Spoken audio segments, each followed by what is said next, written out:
to the lights. Get a good look at the lights from here. They were going to put in lights here in 1942 season. Those aren't them. They never put them up. That was back when all the parks were putting in lights. Crosley Field debuted lights in 1937, I believe it was. All of a sudden, all the stadiums are putting in lights. And Wrigley was going to go along with that. This is Philip Wrigley. His father died in 1932.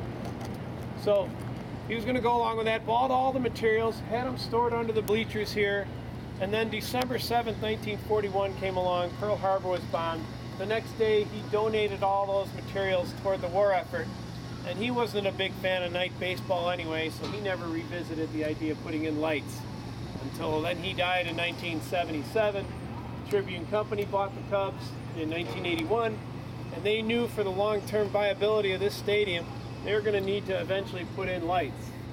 That was underscored in 1984. Cubs went to the postseason. That was a year where the National League would have home field advantage in the World Series. Major League Baseball made a ruling before the playoffs started. If the Cubs advanced, they were going to switch it and have the American League team have home field advantage so they could have more night games for the series. It was the revenue, the advertising at night was driving that. Well, the Cubs didn't make it to the World Series, but that got everyone's attention.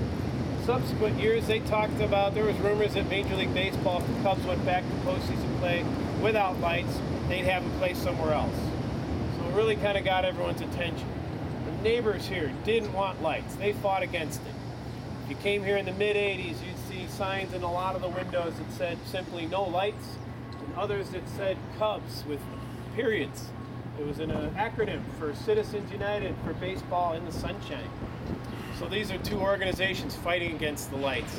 It took another 4 years before they were able to get the city council in February 1988 to sign off on night baseball here with a limited basis of 18 per year out of 81 games.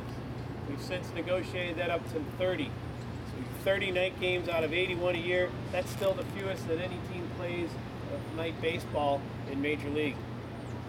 So they put those lights up during the summer of '88, and we're ready to go in August. 8/8/88 was our first scheduled night game. They liked the ring of that, but apparently the baseball gods didn't, because they started playing. They played about 3 innings.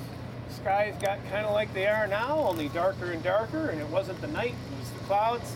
And they opened up and it rained, and the game got rained out, didn't count, all the stats washed away. Harry Carey, our broadcaster, famously quipped that it was the baseball gods that brought the rain that night. So it wasn't until the next night, 8/9/88, that we completed our first official night game here at Wrigley.